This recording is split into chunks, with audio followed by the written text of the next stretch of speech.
Esta es la segunda ponencia. Su tema es adaptación al cambio climático desde lo local, percepciones agrícolas y capacidades institucionales, por la doctora Bárbara Ayala, del Instituto de Investigaciones en Ecosistemas y Sustentabilidad de la UNAM. Me voy a permitir leer su semblanza.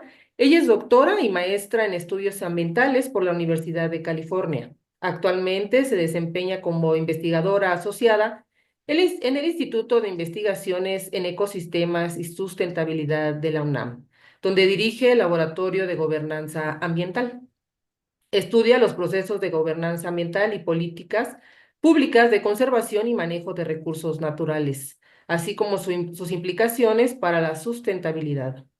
Le interesa entender cómo las capacidades institucionales, las redes de actores y las políticas determinan la manera en la que se manejan ecosistemas, especialmente ante los retos crecientes que impone el cambio climático. En su trabajo analiza también estrategias de adaptación en comunidades locales para fortalecer la resiliencia de los sistemas socioecológicos. Trabaja en distintas regiones del país investigando los procesos de colaboración multisectorial y participación social en instrumentos de política ambiental. Este trabajo lo realiza en colaboración con colegas de distintas disciplinas y sectores sociales, utilizando un enfoque sistémico, inter y transdisciplinario. Su producción científica incluye 26 publicaciones. Ha participado como experta en la plataforma intergubernamental sobre diversidad biológica y servicios ecosistémicos, IPBES. Obtuvo el premio a la mejor investigación de inicios de carrera en la conferencia Planet Under Pressure, otorgada por la NASA, y el premio Miguel Vélez de la Universidad de California. Fue distinguida como becaria Fulbright para estudios del posgrado y obtuvo varias recomendaciones por su labor docente. Actualmente pertenece al Sistema Nacional de Investigadores, a la Red Temática de Socioecosistemas y Sustentabilidad y a la Red Latinoamericana de Investigación Participativa y Colaborativa en Bienes Comunes. Es docente y tutora del posgrado en Ciencias de la Sustentabilidad y de la licenciatura en Ciencias Ambientales de la UNAM. Adelante, doctora, y bienvenida. Muchísimas gracias, Abril, y gracias al equipo del PINC por la invitación. Siempre es un gusto estar aquí con ustedes. Soy fan del programa y bueno, a toda la gente que se vaya a quedar, un gusto poder compartir ese espacio con Omar, que es toda una institución, ¿no? En el tema de cambio climático. Bueno, entonces ahora nos vamos a ir a una escala muy pequeña. Voy a hablar, como ya dijo Abril, de adaptación al cambio climático desde lo local, percepciones agrícolas y capacidades institucionales. Este es un trabajo que estamos realizando en el Laboratorio de Gobernanza Ambiental en colaboración con un estudiante de posgrado, Frida Villada, y la doctora Mabel Sánchez, que está realizando una estancia postdoctoral en el Laboratorio de Gobernanza. Bueno, pues el día de hoy voy a dar una pequeña introducción sobre la adaptación al cambio climático en México, la vulnerabilidad del sector agrícola y la adaptación del sector agrícola de manera particular de los pequeños productores en nuestro país. Bueno, mencionaré por qué es importante este tipo de estudios, las preguntas de investigación y los objetivos que estamos explorando en este proyecto. Voy a presentar algunos datos sobre los estudios de caso, la metodología que estamos utilizando, los resultados preliminares y algunas reflexiones finales. Pues iniciando el año, nos decía la revista Nature, ¿no? Es oficial, la temperatura media de la Tierra superó por primera vez los 1,5 grados centígrados en 2024. Entonces, bueno, empezando el año con muchos ánimos. Algunos de los científicos climáticos justo mencionaban, ¿no? Esto es una señal que estamos fracasando, al menos temporalmente, en el compromiso establecido por el Acuerdo de París para poder evitar los peores escenarios del calentamiento global. Por otro lado, estamos entrando a un territorio bastante peligroso, mucho más rápido de lo que pensábamos, sobre todo en el contexto político en el que estamos viviendo hoy en día. Y no podemos olvidar, pues, algunos de los impactos que hemos tenido en los últimos años, ¿no? Como huracanes categoría 5, los incendios en California, en fin.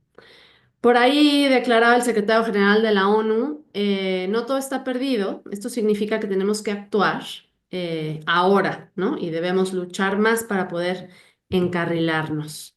Entonces, ante este contexto, es innegable que las medidas de adaptación para reducir los impactos del calentamiento global cobran hoy una gran relevancia. Pero bueno, les decía, ¿no? Las medidas de adaptación para reducir los impactos del cambio global cobran hoy una gran relevancia.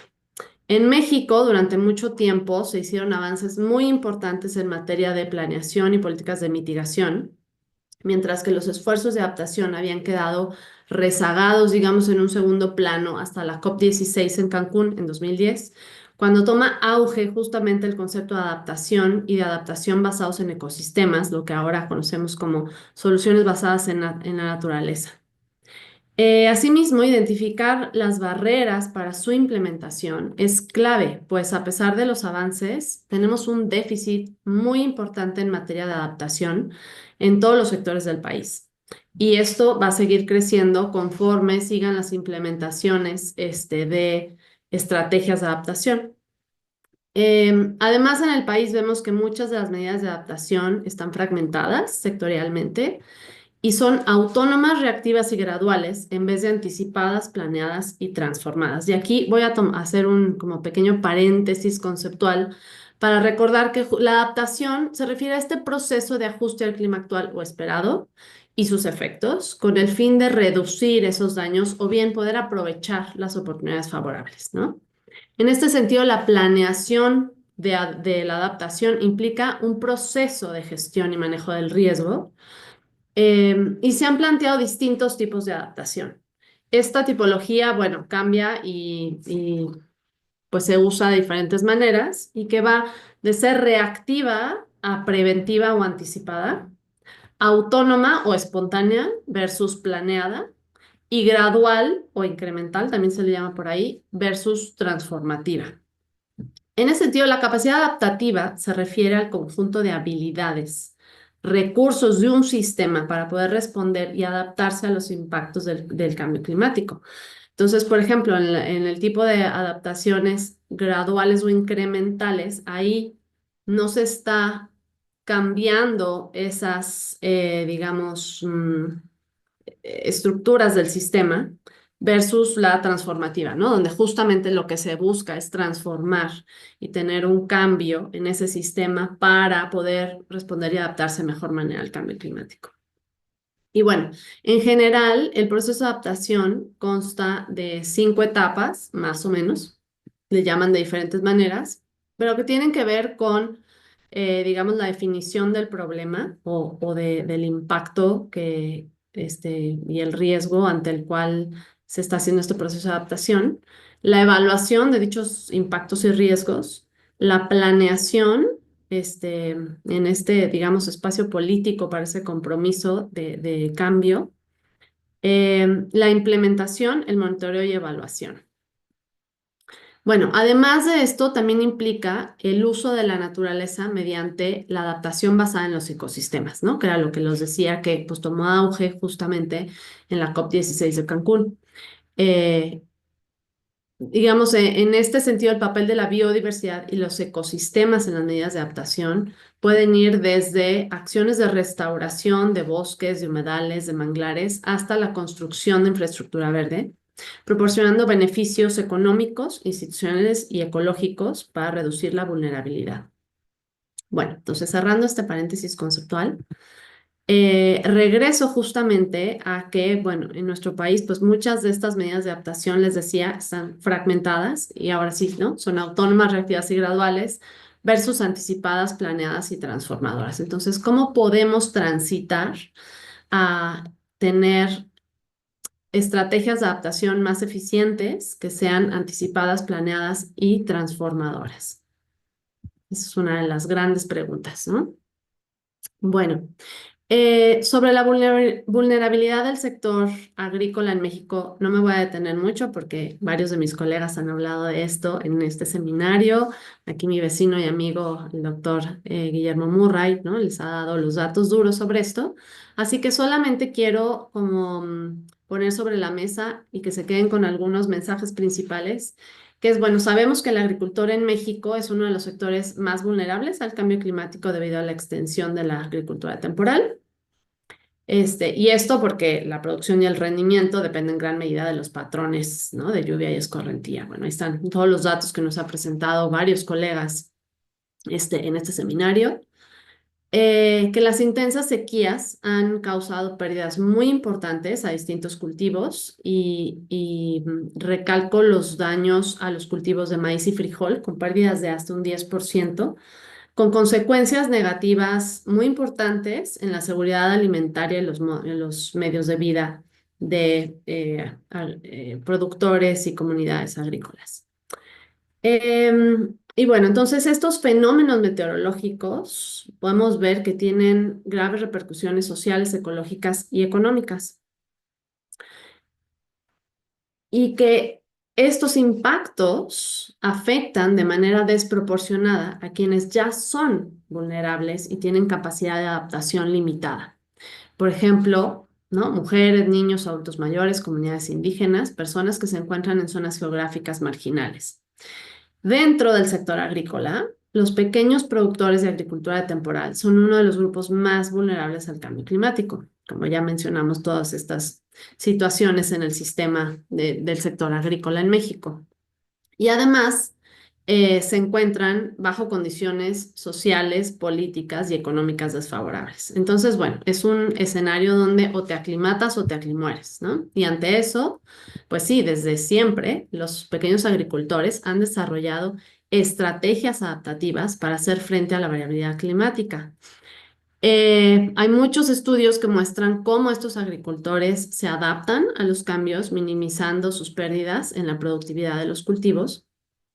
Y algunos ejemplos efectivos de adaptación son, por ejemplo, para mantener la seguridad alimentaria, el uso de variedades locales tolerantes, la mejora de cultivos, establecer sistemas agropastoriles, la diversificación a escala de parcela y paisaje, el uso de prácticas agroecológicas, procesos de adaptación comunitaria.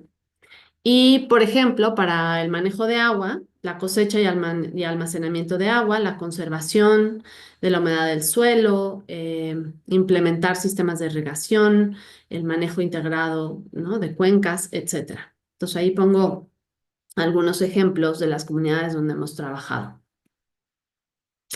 ¿Y por qué es importante ver como estos estudios de casos súper específicos en lugares chiquitos y remotos, ¿no? O sea, ¿por qué no este, buscar estos, no sé, estudios donde podemos realmente establecer generalidades? Entonces, un poco lo que queremos hacer desde la investigación cualitativa es visibilizar las condiciones particulares de estudios de caso de ciertas regiones que no se están mirando, ¿no? Y, por ejemplo, a nivel regional existe una incertidumbre muy importante sobre los impactos locales del cambio climático debido a la limitada resolución de los modelos, ¿no? Y en ese sentido, uno, las observaciones en campo, los estudios empíricos, las percepciones de los pequeños agricultores, el conocimiento local pueden ayudar a documentar estos impactos a pequeña escala y a proporcionar información necesaria para diseñar respuestas, de adaptación efectivas, sobre todo en estas poblaciones muy vulnerables, ¿no? Aunado a ello, se ha enfatizado la necesidad de entender esta combinación, ¿no? De factores climáticos y socioeconómicos que actúan como barreras para la adaptación y aumentan la vulnerabilidad en distintas regiones y localidades del país. Entonces, analizar estas capacidades de adaptación a nivel local y sus, digamos, limitantes y oportunidades de fortalecimiento se vuelve clave para eventualmente codiseñar estas acciones y políticas que puedan reducir la vulnerabilidad, aumentar la resiliencia y asegurar el bienestar tanto de las personas como del medio ambiente. Entonces, bueno, entre las preguntas de investigación que estamos explorando en el laboratorio, eh, nos planteamos cuáles son estas percepciones de los pequeños agricultores sobre los impactos del cambio climático y otros factores de estrés que afectan sus medios de vida. ¿Qué estrategias de adaptación han implementado estos agricultores ante los impactos del cambio climático? Y todo el trabajo en particular se enfoca a la sequía.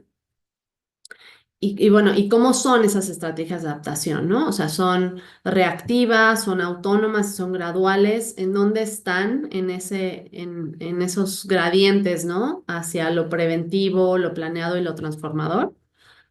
¿Qué capacidades institucionales existen para apoyar la adaptación al cambio climático, de manera particular a la sequía? ¿Y cuáles son los factores que limitan y las oportunidades que pueden fortalecer esta capacidad adaptativa? Entonces, estamos trabajando en dos estados, en el estado de Michoacán y en el estado de Oaxaca. Estos proyectos no se plantearon inicialmente como un estudio de caso comparativo, más bien son estudios de caso a profundidad, donde estamos explorando estas primeras preguntas y esperemos que en algún momento podamos tener algo como más, ¿no? O sea, 20 estudios de caso en muchos estados, que haya 1000 participantes implementando acciones de adaptación basadas en la naturaleza, es así como un sueño, así que bueno, estamos en pininos todavía, pero se están explorando estas preguntas en distintos casos. Entonces, para Michoacán, se están analizando las percepciones de estos pequeños agricultores de la meseta purépecha en el estado de Michoacán sobre los impactos del cambio climático y otros factores de estrés.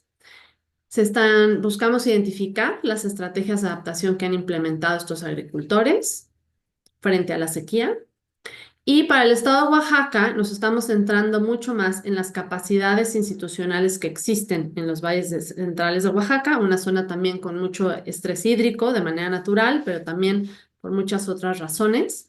Una de ellas también el turismo en esta comunidad en la que estamos, para apoyar la adaptación al cambio climático en relación a la sequía y determinar los factores que limitan y, y las oportunidades que puedan fortalecer esta capacidad adaptativa de los pequeños agricultores en valles centrales. Bueno, entonces algunos datos de estos estudios de caso, como les comento, son casos de estudio de profundidad que no buscan ser comparativos. Entonces, San Francisco Pichátaro se encuentra en el municipio de Tingambato, pertenece a la región indígena de la meseta purépecha en el estado de Michoacán. Aquí tenemos un pequeño mapa de la cuenca del lago de Pátzcuaro y donde se encuentra San Francisco Pichátaro alrededor del lago. La tenencia de tierra es de régimen comunal, con una extensión aproximada de 9.500 hectáreas, de las cuales alrededor de unas 1.800 se destinan a labores agrícolas. Desde 2016 es reconocida como una comunidad autónoma, tiene derecho de autogobierno y presupuesto directo, el cual es administrado por el Consejo Comunal. Y en la región se ha reportado un aumento muy importante en eventos de sequía, que será más intensa cada vez, al menos los modelos regionales, eso es lo que indican, y cambios en el total de días con lluvia, siendo estadísticamente menor en la actualidad. Entonces son algunos como datos generales de esta comunidad donde estamos trabajando. Algo interesante en esta zona es que eh, se encuentra en esta, digamos, frontera con muchos de los cultivos agroindustriales como la papa. Entonces, hay muchas tierras que se están abandonando y que están siendo rentadas para la producción de papa agroindustrial, con una cantidad altísima de agrotóxicos muy fuertes y con una problemática importante de salud pública, con temas de tumores y cáncer de niños, etcétera. Es una comunidad, como dije, de identidad indígena purépecha, donde esta identidad es muy fuerte y bueno, con procesos de organización comunitaria importante que responden a este proceso de autonomía comunitaria. Por otro lado, les quiero comentar un poco sobre el enfoque metodológico. Como les decía, es un trabajo de corte cualitativo, inductivo, que justo busca visibilizar las particularidades de cómo se están adaptando estas poblaciones muy vulnerables de pueblos indígenas, originarios, y donde no tenemos datos, ¿no? A una resolución tan fina. Para ello se llevaron a cabo entrevistas semiestructuradas entre agosto y octubre del 2024 a 21 agricultores de temporal y a otros actores. Entonces, 11 técnicos del programa gubernamental Agrosano y 2 técnicos del programa gubernamental Sembrando Vida. Y bueno, con el consentimiento previo e informado, se grabaron estas entrevistas, se transcribieron, se codificaron y se realizó un análisis de contenido dirigido. Entonces, en las guías de entrevistas charlamos sobre, bueno, los datos económicos de los productores, los sistemas, bueno, para caracterizar los sistemas de producción agrícola, qué cultivos, el número de hectáreas cultivadas, los cambios en la producción, los cambios percibidos en el clima, las estrategias de adaptación que han implementado. Factores de estrés que afectan sus medios de vida, organización comunitaria para enfrentar estas problemáticas y también charlamos sobre la existencia de estos apoyos gubernamentales y cómo están funcionando. Digo, no espero que lean estas preguntas para nada, pero pues, más o menos son como las guías para las entrevistas si lo dividimos en estos grandes temas, ¿no? La información de los agricultores, del sistema, de los cambios de clima, de las respuestas adaptativas, de otros factores estresantes, de la organización, etcétera. Bueno, en general, el promedio de edad de estos agricultores es de 59 años. Es un rango más o menos entre 46 y 80, que han sido agricultores toda su vida. Ellos dicen que desde pequeños, desde niños iban a la milpa y se han dedicado a la agricultura de temporal. Más de la mitad, eso sí, tienen otros ingresos. Hay una diversificación económica importante. Se trata de pequeños agricultores, en promedio es alrededor de 3 hectáreas de siembra, principalmente de maíz, que se combina con avena, haba, calabaza y frijol, con variedades de maíz, principalmente de maíz blanco, para el autoconsumo y la venta. Y bueno, algunas de las percepciones de estos pequeños agricultores sobre los impactos del cambio climático van muy de la mano con lo que sabemos que está sucediendo a una escala más amplia, más regional, que tiene que ver con el aumento de la temperatura. Prácticamente la gran mayoría de los productores, ¿no? Reconocieron que hay un aumento, dicen por ahí que el calor está fuertísimo, que ya no es igual, ¿no? Que antes la tierra guardaba más humedad, que el maíz nacía muy bonito, que duraba 2 meses sin lluvia, pero con la humedad del suelo se lograba, ¿no? Por otro lado, la gran mayoría también habla del retraso en las lluvias, y esto sabemos que es un fenómeno eh, como muy, desde los datos climáticos bien registrado, documentado, perdón. Y justo, ¿no? Dicen que pues antes empezaba a llover a principios de mayo y ahora prácticamente la lluvia llega hasta julio. Y por otro lado, también hablaron de la variabilidad de las lluvias, justamente que a veces pues tarda en llegar y a veces llega rápido y ya no saben cómo viene el tiempo, ¿no? Como este riesgo e incertidumbre sobre cuándo poder sembrar, etcétera. Entonces, la temporalidad de las lluvias. Por otro lado, mencionaron distintas estrategias de adaptación. A ver, voy a mover aquí la barrita del Zoom. Hablaron sobre las estrategias de adaptación que tienen que ver con cambio en las fechas de actividades agrícolas, ¿no? Ahora sembran antes sembrábamos como están los tiempos, ahora sembramos en abril, por lo que no llovía, pero para sembrarse mero es en marzo, ¿no? Cambiar las fechas de siembra. Mencionaron también pues el abandono de los terrenos para el cultivo de la papa. Muchísima gente está ante estos riesgos e incertidumbre con el clima, están decidiendo abandonar sus parcelas y más bien buscar que sean rentadas para el cultivo de papa. Se mencionaron distintas estrategias para el almacenamiento de agua y para la implementación de sistemas de riego. Bueno, aquí esto un poco ya lo mencioné, nada más decir que pues muchos agricultores han optado por eso, por cambiar las fechas en las que se siembra, que optaron por el almacenamiento de agua en tinacos, en ollas, en la implementación de riego, en fin, están como buscando cómo poder enfrentar estas sequías tan intensas. y muy importante, pues ese abandono para la renta de tierras. Otros factores estresantes que mencionaron, entonces, bueno, el cambio de uso de suelo por aguacate, sabemos que es un temazo en todo el estado de Michoacán.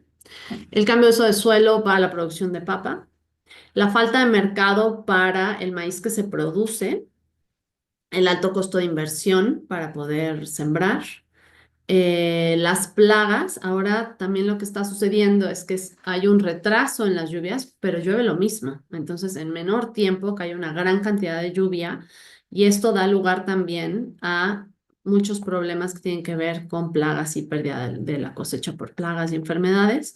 Escasez de agua en la comunidad, el bajo precio del maíz, el apolillamiento de la mazorca, el alto precio del fertilizante, la falta de maquinaria, etcétera.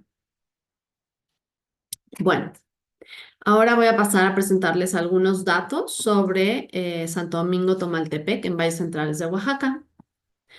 En el estado de Oaxaca, la sequía, sabemos, es uno de los eventos con mayor impacto en la población durante el periodo de 1500. O sea, históricamente ha sido una zona de mucho estrés hídrico. En 1500 a 1900 ocurrieron 29 sequías, algunas de ellas que duraron varios años. La región de valles centrales se encuentra en alto riesgo y muy alto riesgo de sequía, según, ¿no?, el Atlas de Vulnerabilidad. Santo Domingo Tomaltepec es una comunidad de origen zapoteca, ubicada en valles centrales que enfrenta una crisis agrícola e hídrica muy importante, sobre todo en los últimos años. O sea que hay un pequeño mapa de Santo Domingo Tomaltepec, donde podemos ver los distintos tipos de propiedad. Aquí la superficie agrícola es muy pequeña, es de 167 hectáreas, 26% es parte del ejido, 10% comunal y 63% privada. Es una comunidad donde se construyeron hace muchos años dos presas muy importantes para la región. Esto es importante no solo para Santo Domingo Topantepec, pero para la ciudad de Oaxaca, para el Tule, para varias comunidades alrededor. Y en enero del 2024 así se veían, ¿no? Esas presas. Tuvieron que sacar los pocos peces que sobrevivieron para llevar los otros cuerpos de agua y aquello se secó por completo. Esto fue un poco un shock para la comunidad y se empezaron a detonar otros procesos de organización comunitaria muy interesantes para poder enfrentar estas situaciones. Bueno, nuevamente se desarrolló un enfoque cualitativo de estudio de caso de profundidad. Se utilizaron dos unidades de análisis, elegido y bienes comunales. Se desarrollaron entrevistas semiestructuradas entre noviembre del 2022 y julio del 2023 a 25 productores y a otros actores de la comunidad. Fueron 15 ejidatarios, 10 comuneros, 7 autoridades locales, un visitador agrario y 6 entrevistas informales. Además, se realizaron talleres participativos y grupos focales, junto con el colectivo Cocina Colaboratorio, bueno, en el que está involucrada la doctora Patricia Balvanera del IES, y pues que fueron muy amables con nosotros de poder facilitar nuestro trabajo en la comunidad. Se crearon estas arenas de encuentro, como le llama el colectivo, entre mayo de 2022 y marzo del 2023. Se desarrollaron líneas del tiempo sobre los procesos de sequía, se hizo un calendario estacional, se llevaron a cabo ferias de semillas, recorridos en parcelas, etcétera. Además, se hizo una revisión documental del catálogo de usos y costumbres, un diagnóstico y un plan, del diagnóstico del Plan Municipal de Santo Domingo, entre otros. Y esto porque o sea, el interés es justamente analizar estas capacidades institucionales y las normas y acuerdos comunitarios para poder manejar los impactos. Entonces, bueno, en las guías de entrevistas se charló con los ejidatarios y comuneros sobre pues, el contexto general de los productores, las percepciones sobre la sequía y la variabilidad climática, sus efectos sobre los cultivos de temporal, las estrategias que han implementado para enfrentarla, como dije, las normas y acuerdos que existen para manejar estos impactos y, bueno, diferentes aprendizajes que se han dado. Y aquí, como me tapa esta barrita del Zoom, me faltó decir que, bueno, este trabajo lo está liderando la doctora Mabel Sánchez Matías, que está haciendo una estancia postdoctoral en el programa de estancias del CONACYT. Bueno, cabe mencionar que estas instituciones locales determinan por mucho los impactos del clima porque pueden moldear la habilidad de la gente para poder responder a los eventos climáticos. Por otro lado, la capacidad institucional, o sea, las instituciones son todas estas normas y reglas y procesos que tienen que ver con la toma de decisiones, ¿no? La capacidad institucional para enfrentar el cambio climático nos habla de las habilidades de estas instituciones para responder a los impactos del cambio climático a través de acciones que pueden ser espontáneas o pueden ser planeadas. Y ahí podemos identificar factores institucionales, factores institucionales que facilitan o impiden estas respuestas individuales o colectivas. Entonces, por un lado, hay factores institucionales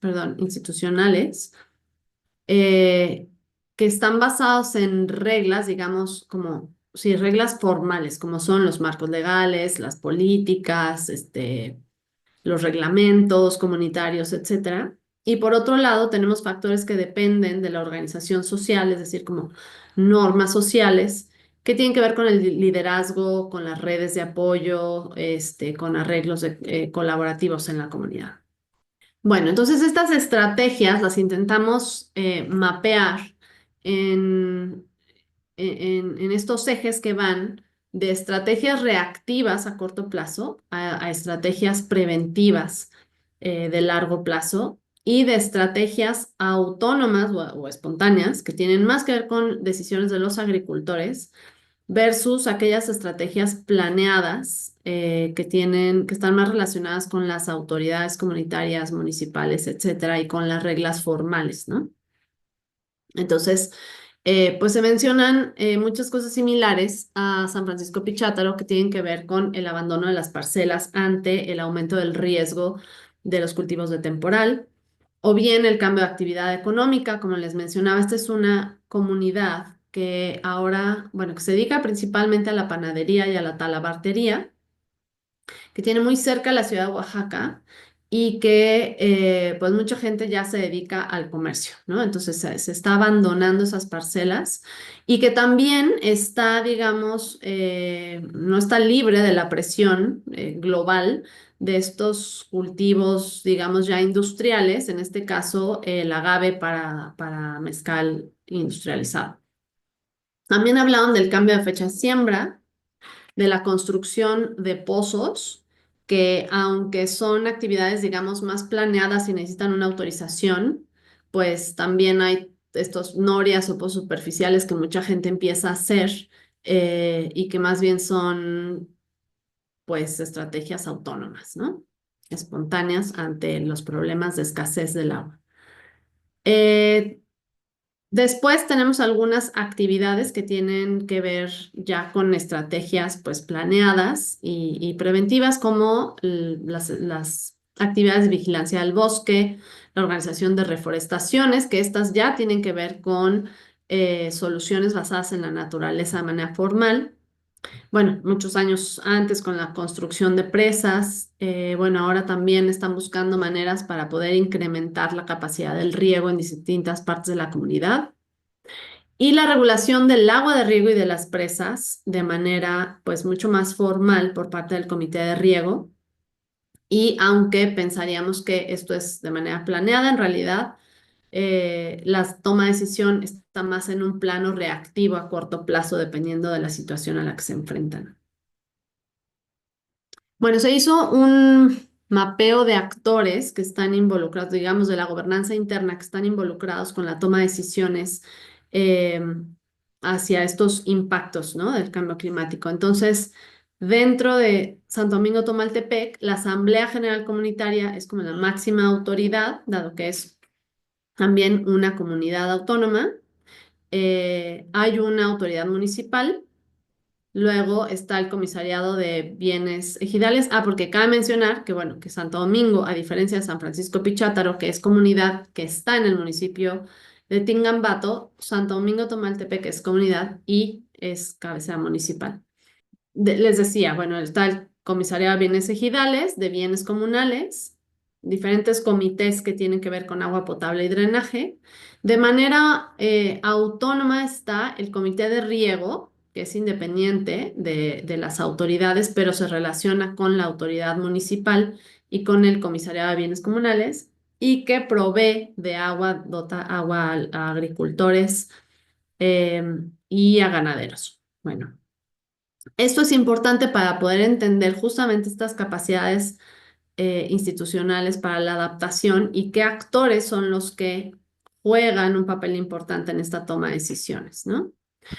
Entonces, a partir del reconocimiento del problema por parte de estas autoridades, del retraso de los patrones de lluvia, de la falta de agua de riego en presas y pozos, del aumento del riesgo del cultivo de temporal,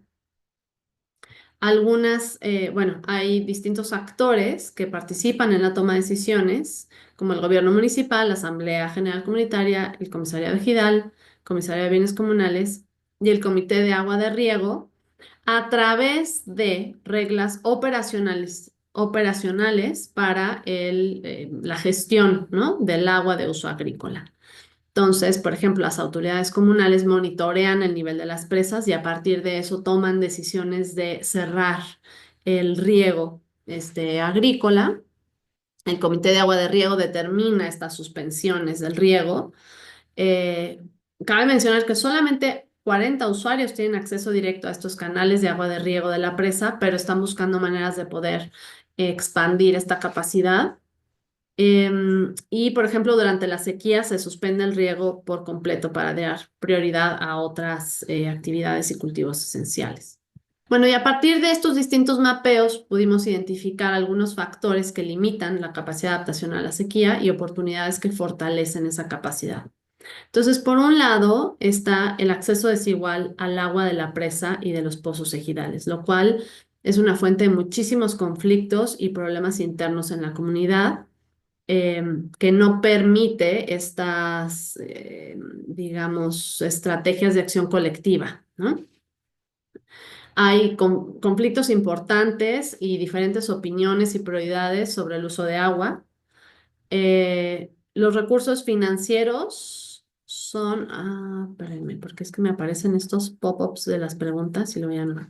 Recursos financieros son insuficientes para el mantenimiento de la infraestructura, sobre todo de el mantenimiento de los canales de riego, de su limpieza, de la infraestructura de la presa, del desasolve que se tenía que hacer. De hecho, cuando se secó por completo la presa, pues había que sacar todo lo que estaba ahí desde hace muchos años, era la oportunidad para desasolvar, pero digamos que necesitaban cientos y cientos de camiones de volteo para poder sacar todo lo que estaba ahí, que es humus, que es oro molido, ¿no? Podrían haberlo vendido a otros campos agrícolas, etcétera, pero fue muy, muy complicado, ¿no? Y bueno, y el abandono del campo también, donde viene también una pérdida de identidad importante.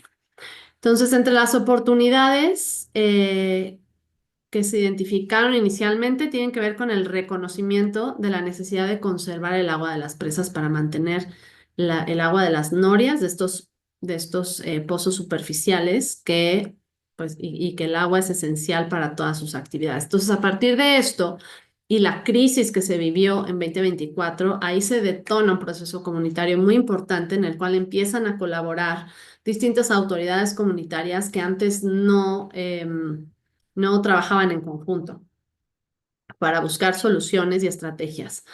Eh, bueno, la existencia de normas y acuerdos colectivos que ya están ahí y que podrían expandirse, digamos, para poder fortalecer el manejo integral del agua, controlar el agua de las presas y suspender el río.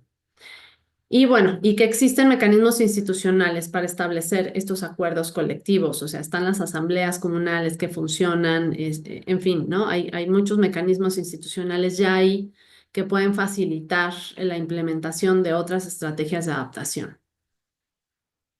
Entonces, bueno, algunas reflexiones finales, ¿no? En San Francisco Pichátaro, observamos muchas estrategias de adaptación que a primera vista son reactivas y autónomas, así de espontáneas. Pero es curioso que los agricultores no mencionaron varias estrategias basadas en la naturaleza, como la reforestación del bosque, el manejo integrado de recursos hídricos, la cosecha de agua. Esta comunidad contactó a la Enes Morelia justamente porque estaban planeando excavar un pozo nuevo, ¿no? Pero a partir de eso, el equipo de trabajo del doctor Andrés Camus dijo, bueno, nosotros no tenemos conocimiento sobre ese tema, pero podemos ayudarles a hacer una planeación para el manejo integral del agua, etcétera, y desde entonces han estado trabajando con resultados muy interesantes en los diferentes ojos de agua que tiene la comunidad, en dar mantenimiento a la línea, hidráulica que tienen, etcétera, e identificar problemas que han tenido. Entonces, claro, los agricultores no mencionaron eso porque traen la cachucha de agricultores y las preguntas estuvieron muy dirigidas a los impactos que estaban identificando en sus cultivos y luego qué estrategias estaban desarrollando para lidiar con estas situaciones. Pero como comunidad autónoma hay una fuerte organización comunitaria, hay identidad y liderazgo, pero no están, digamos, presentes en estas prácticas agrícolas que se vuelven mucho más individualizadas, ¿no? Entonces, visibilizar estos esfuerzos para fortalecer las iniciativas, y el conocimiento local es importante para transitar a estrategias de adaptación que son planeadas y transformadoras. Por otro lado, en Santo Domingo, Tomaltepec, en Oaxaca, también se observaron estrategias de adaptación que son reactivas y autónomas, pero algunas planeadas y preventivas que están mucho más relacionadas con esta capacidad institucional para la adaptación al cambio climático. A partir de la sequía se han movilizado, como mencioné, recursos, estrategias para el manejo del agua en la comunidad, eh, trayendo a la mesa a las autoridades municipales, comunales y ejidales, cosa que no había sucedido. Y bueno, también se reconoce una pues, presión turística importante, el abandono del campo y cambio de actividades económicas bueno, que pueden ser barreras y obstáculos importantes para establecer otras estrategias de adaptación. Entonces, bueno, hay que, pues, a pesar de ello, existen oportunidades para establecer estas soluciones basadas en la naturaleza. También tienen iniciativas de reforestación del bosque, de manejo integrado de recursos hídricos, pero mucho de esto se ha dado a partir de una incidencia del proyecto de cocina colaboratorio que está implementando un proceso transdisciplinario con los habitantes de Santo Domingo Tomaltepec y donde se están echando a andar algunas de estas iniciativas. Y pues con esto termino, doy las gracias a todos los que han participado y hecho posible este trabajo, principalmente a mis colaboradoras, a la doctora Mabel Sánchez Matías y a Frida Villada, que es estudiante de maestría en el laboratorio, al doctor Camus, Andrés Camus, y al maestro Cristian Molina, del Laboratorio Transdisciplinario de la ENES Morelia, a Guadalupe Tapia, de la Coordinación de Agrazano, Michoacán, al colectivo Cocina Colaboratorio, a la doctora Patricia Balvanera, que es la coordinadora del PRONACE Construcción Transdisciplinaria de Sistemas Socioecológicos Interculturales Agroalimentarios más justos, sustentables y resilientes, un poco largo, y el programa PAPIT de la UNAM por el apoyo financiero. Y bueno, pues esperemos que estos primeros estudios de caso nos dan la pauta para explorar preguntas importantes y temas relevantes para los agricultores y para los miembros de la comunidad.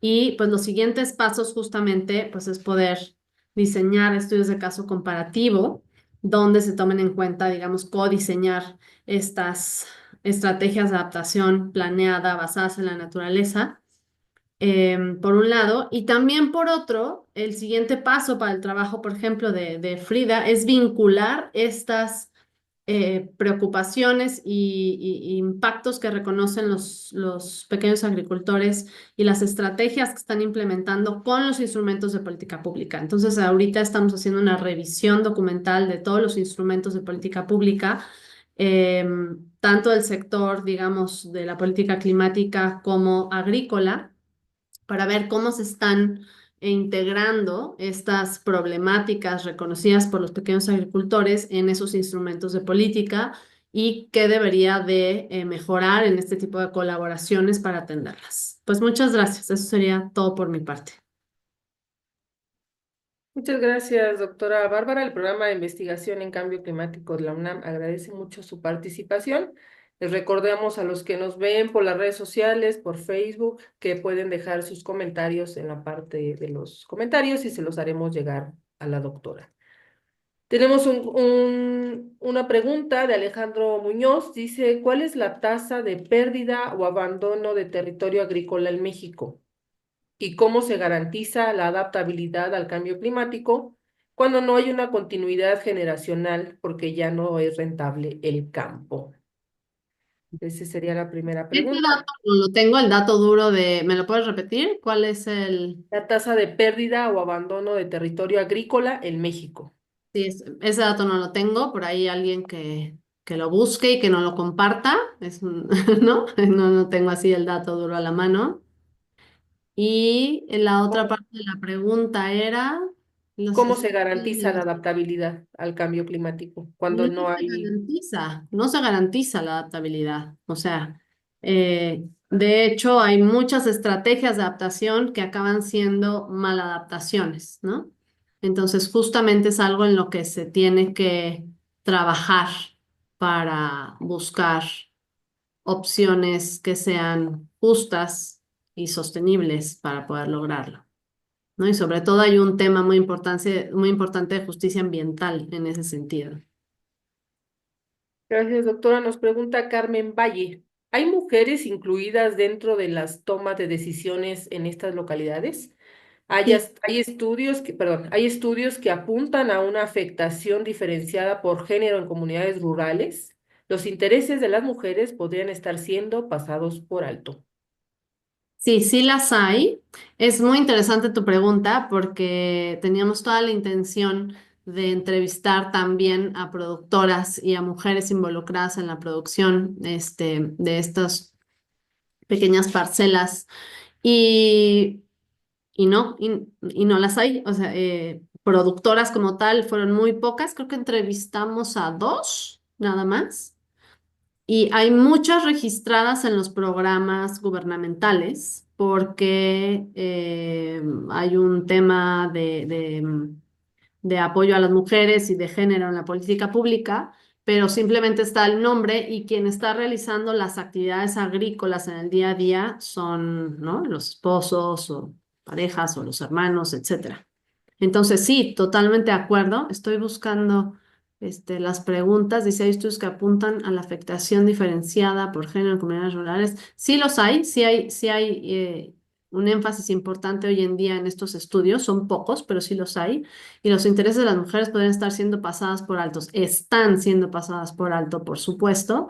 Y es algo en lo que tenemos que poner mucha atención y seguir escuchándolas para integrar estas percepciones, ¿no? Entonces, no, claro, no están en la milpa, pero están haciendo otros trabajos alrededor de la milpa, ¿no? Como limpiar los quelites, recogerlos, en fin, hay muchas otras actividades dentro de la parcela donde están participando las mujeres, pero cuando uno llega a hacer esas entrevistas es como, no, con él, porque yo no hago esas actividades, ¿no? Gracias, doctora. Nos pregunta Juan Gabriel García. ¿Qué criterios utilizaron para la selección de las soluciones basadas en la naturaleza implementadas? No entiendo muy bien tu pregunta. Nosotros no seleccionamos soluciones basadas en la naturaleza implementada, sino más bien observamos y dijimos, ah, esto sí, entra en esa definición y son, digamos, las que se plantean en el IPCC, ¿no? Gracias, doctora. Tenemos 5 minutos. No sé si el doctor Omar esté por ahí y quieran dar sus últimas reflexiones acerca de sus temas y de una pregunta que todos nos hacemos, pero que no, ya dijo el doctor el nombre, pero no lo voy a decir yo, ¿no? ¿Cómo pinta el panorama ante la posición de Estados Unidos que ya todos conocemos. ¿Qué podrían aportar a esto? Eso yo. Bueno, pues que es un reto importantísimo, como lo puse en la presentación, la foto, ¿no? El contexto político y económico al que nos estamos enfrentando, pues es muy difícil. Eh, Va a haber un efecto muy importante con la salida de Estados Unidos del Acuerdo de París. Y pues en ese sentido, eso, las estrategias de adaptación van a cobrar mucha relevancia, están cobrando mucha relevancia, pero no podemos, digamos, desde la ingenuidad y con muchos estudiantes que están presentes aquí, lo que toca es seguir apretando tuercas y seguir en el camino y demostrando todos estos casos, pequeños casos de éxito y de estrategias y de que estas semillas, ¿no? Hacia la sustentabilidad que nos pueden inspirar para seguir adelante, pero bueno, claro, a una escala mucho mayor que quizá Omar puede comentar, pues es un reto inmenso, ¿no? Sí, gracias, Bárbara, y me encantó también la ponencia, el trabajo que están haciendo. La verdad que una cuestión importantísima del cambio climático que yo siempre digo es una, pues es un, como un paraguas sobre todo, ¿no? Entonces sí tenemos que trabajar en todos los frentes y sobre todo, pues es esta necesidad, ahorita lo voy a lo ligar con lo que la pregunta, ¿no? Es que tenemos que trabajar en otro, es un cambio civilizatorio y eso hasta que no realmente nos lo asumamos, no va a funcionar, o sea, con este tipo de, nada más queriéndole acomodar, ¿no? Ah, ahorita le pongo un poquito más de renovables, ahorita me adapto un poquito más, tratando de sacar, por ejemplo, la semilla, ¿no? Transgénica que me da una mejor adaptación a la sequía, etcétera. No, no, no, por ahí no va. Y bueno, yo creo que sí, el gran reto ahora, como mencionaba Bárbara, de Trump, ¿no? Pero de Trump, acuérdense, Trump es una parte porque en realidad es la ultraderecha, no, ni siquiera la derecha, es la ultraderecha a nivel internacional. Hay una coalición ya con muchos países de Europa, con Argentina, pues estuvo hace poco, pues afortunadamente Brasil ya salió Bolsonaro, pero hay varios países de América Latina también que por un lado, este tipo de ultraderecha pues tiene políticas más, ya no es tanto lo neoliberal, o sea, la globalización, sino que van a tener políticas mucho más restrictivas, ¿no? Más, ¿cómo se dice? Donde van a haber aranceles, van a ver, como ya lo mencionaron, porque quieren proteger sobre todo a los grandes industriales de sus países, porque obviamente que no están para nada interesadas en la pobreza. A nivel mundial es terrible porque se acuerdan que yo les ponía el BAU, ¿no? O sea, el escenario tendencial después de crecimiento verde y lo de la vida digna. Entonces, o sea, esta gente pues ni siquiera está pensando en una reducción de las emisiones. Entonces, sí, yo creo que va a un mundo mucho más regionalizado. Los compromisos internacionales, pues ustedes lo están viendo, la ONU va a tener muchos problemas.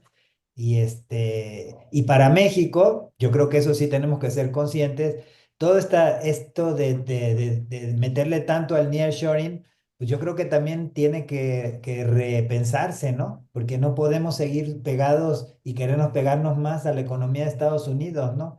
Te quieres pegar cuando nos van a mandar quién sabe cuántos miles de personas de vuelta, cuando va a haber todas estas aranceles y demás. Entonces yo creo que también nos debe servir como un ejercicio justo para empezar a trabajar más sobre estas estrategias, mucho más de autonomía, ¿no? De trabajo, como estaba diciendo Bárbara, desde la base y movimientos también. La actividad, lo que yo les decía al último, y con eso cierro, no podemos quedarnos en los cubículos ni en las publicaciones.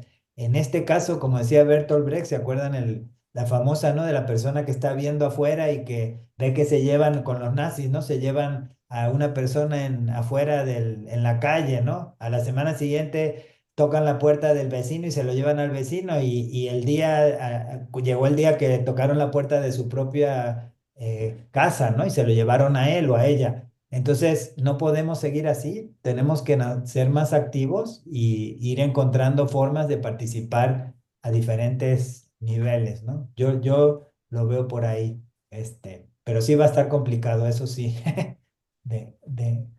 queda claro.